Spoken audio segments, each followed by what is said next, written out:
Hello, hello, hello. We're looking at the music. I was doing the tune, wasn't I? That was it. I was doing the tune and I was showing you how it's all put together. I've put the headphones on. Well, I can't hear anything when the headphones are on. But yeah, I'm doing this tune. I was showing you how it was all put together. Now things have moved on a bit since the last time, and I've done a bit more work on it. I've moved things around. I've done some editing to it. I've cut things and I've added a bit to the middle. So I'm going to slip the headphones on and we're going to talk about it. Here we go. Here we go. So yes, here we are in the window. If I can just add this so I can see what I'm doing. I should have got this all organised before. But anyway, what we've got here is the track. And I need to unmute that. So where we left it is we had the we had this running.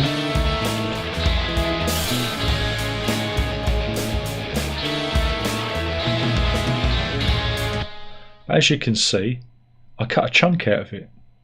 Yeah, I cut it and split it because I've added a section to it here. And what we've got is I'm just going to play you what's going on here. It started with, I think it was this bit of guitar and the drums.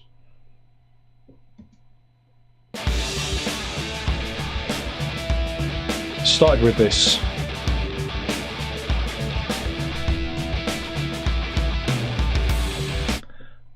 So it's just like a little middle eight section.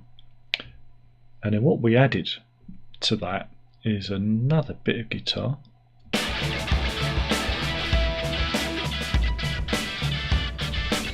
It's the two guitars that I used before in terms of sound.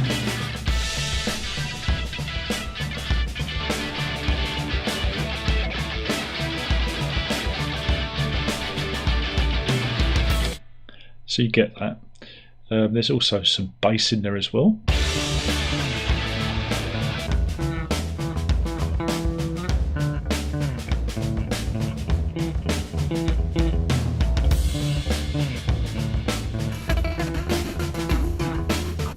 That's different.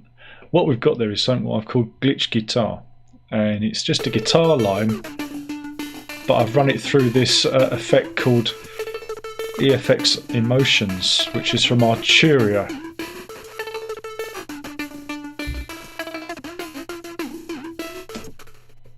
And what that does is it tends to glitch everything. It's a really good little plugin. Again, the plugins that you have now are amazing. You can create all sorts of weird noises. So I've added that to the bed. So when you add all this together, it sounds like this is also a lead guitar, which I haven't played yet. There's also a, which again matches the lead guitar of the other piece. So it goes.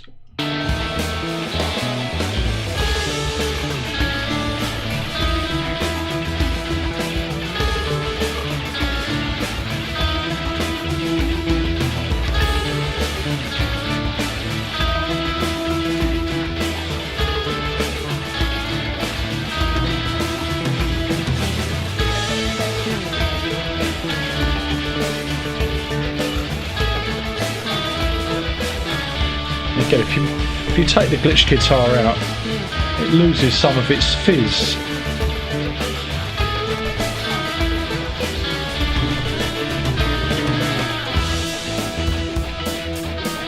It's a bit clunky because you go from this kind of off-kilt drums to a more kind of 4/4 kind of pattern, but it is what it is. I think it kind of adds. I think it adds rather than takes away. So we've got this kind of middle eight section.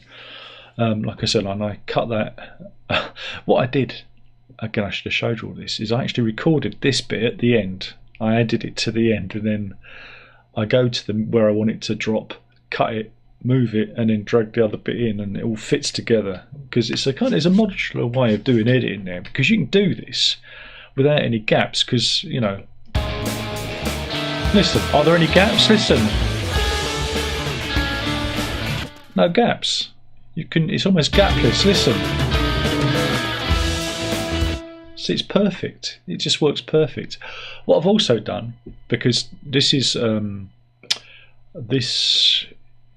thing that I do to add a bit of life, is I added some extra cymbals to the drums, because the drums are created in the drummer plugin that comes with Logic. I'll have to show you that, do a tutorial, but I added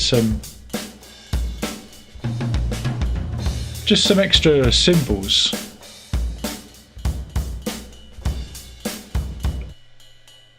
See?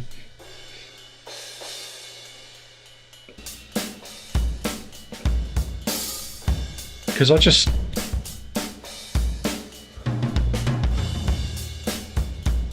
it accentuates the music. It helps you accentuate the music, I think. It's just a production thing I do. Sometimes I add real percussion to a track. I even get my tambourine out, because it just makes it sound a bit more live. Because when you have all these drum plugins, they do sound, you know, I wouldn't say they sound as bad as a drum machine. They do sound fairly lively, but I like that kind of human feel of me not being exactly, you know, mechanically on the beat, you know, to be a little bit human. You can't add enough human to this. Again, the bits that I record I try and keep it as live as possible, you know, do everything in one take. I mean, you got edits there, but that's where I was editing stuff. Because I didn't know where I was going. I've got to glue all that together. But if you watch the previous video, you know I do the guitars and the bass all in one go in order to get a live feeling. Now, the next bit I added at the end was there's an end bit. Got this bit here.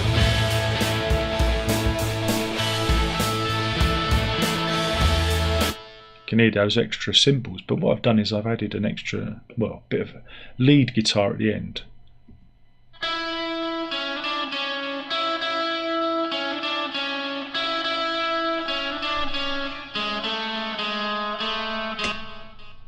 And then when you add that all together, it sounds like this.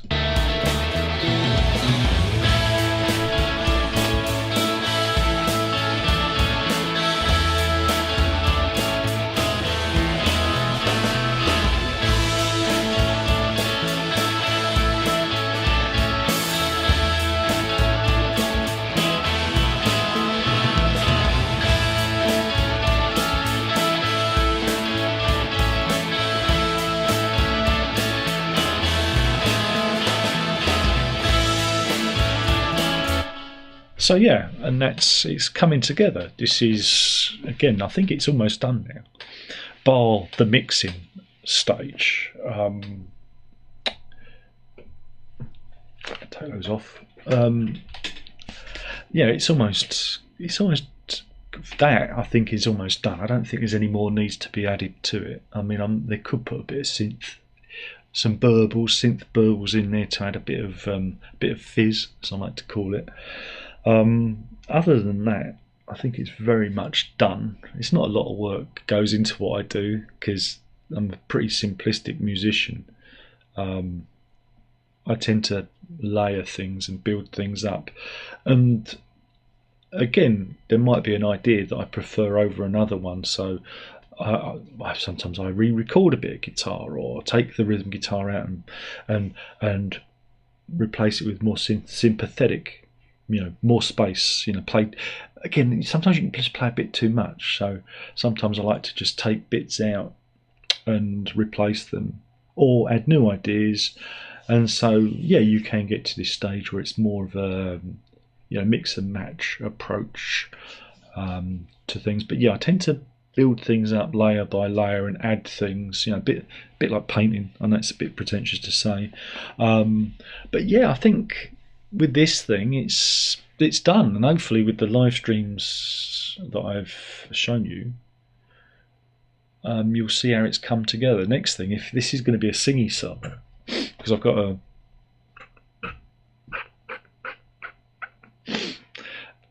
It's funny when your nose does that. You're getting this at the back. I should have recorded that. What was I talking about? Yeah, singy songs. I've got this folder of there's about 3 singy songs in there, and I don't. Again, I'm trying to think of what lyrics can fit with this. This goes back to that lyric video I was talking about. You know, I was trying to find lyrics, and sometimes, you know, some songs are instrumentals. Well, again, actually, all my songs could be singy songs if I wanted them to be. Because you sit down and you can repurpose them, and you can make the space in them by taking out the lead line and replacing it with a voice. So every song I've ever done could actually be a sing song, but some songs, I think, lend themselves better, have more space to them for lyrics, and I think this one might be one of those ones. Though it could actually go the other way. You know how, was it the path of ruin is paved with good intention, and whilst I have good intentions here, this idea may end up in the other folder, because I have several folders of stuff, of music that I do, because this is how I record. You know, it's drums, then guitar, well, drum and guitar together. I use the drum machine or the drum app in here as a sketch. I don't need a drum machine anymore, because, you know, as long as it can make a beat that roughly sounds like a drummer, you know, I can add stuff over the top of it, and even add more, you know, cymbals or even toms, you know, to make it a bit more, you know, a bit more, like I say, human, add my own kind of flavour to it. But yeah, this is basically how things get done, and I've been doing it like this for, well, 20, well, no, longer than that. What was it, 30 odd years, isn't it? You know, just layering one idea on top of the other. I mean, sometimes, this talks about, we're talking into how songs develop. Sometimes songs can come, you know, you're on the guitar and you have an idea and then you record that down. But sometimes I just like to jam, I just like to riff against a drum beat. Simplistic stuff, you know, just chords, and then find melodies within those chords, you know, and that's how I do it. I don't see myself as a great musician, because this is the process I've developed to get here.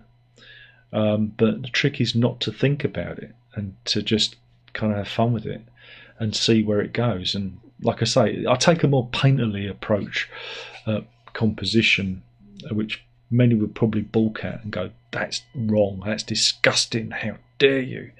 But, you know, this is my simple way of doing things, and it's about, again, finding a way through, and, you know, finding a melody within these chords and these patterns, and having everything fit together. That's half the battle. If it all fits together, you know, best not to think about it, and see where you get to at the end. Hopefully, again, the reason why I do this is I want you to be inspired to go out there and do your own thing. There is no mystery, there is no mystique.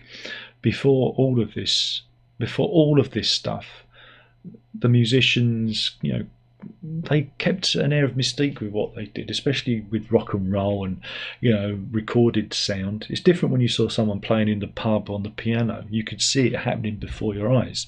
You could see the methods. But when music became more sophisticated, more complicated, thanks to technology, I think people got scared of it, and there was this mystique. How do they do this? And now anyone can do this. You don't even have to be able to play. You can just pull up your iPad or even your phone and, you know, tap in an idea. That's the remarkable thing. Everyone can be a musician now, and that's both a great thing and a terrible thing, because, well, too much music, I suppose. I don't know. But the point is to inspire you to not be scared of it and to have a go. There's no right or wrong way of doing this. There's only the way that pleases you, and at the end of it, all art is about pleasing yourself. There's that conceit. You've got to be able to please yourself. You should never create art for other people unless you're being commissioned. That's down another time. Anyway, thank you for watching. I shall end it there. I've whittled on far too long. Hopefully you've been enjoying these videos. I know maybe 50 or 60 of you watch. That's fine, that's great. It's for you. I did it for you. and yeah, hopefully it was useful. Ta-ta. Oops, get the button.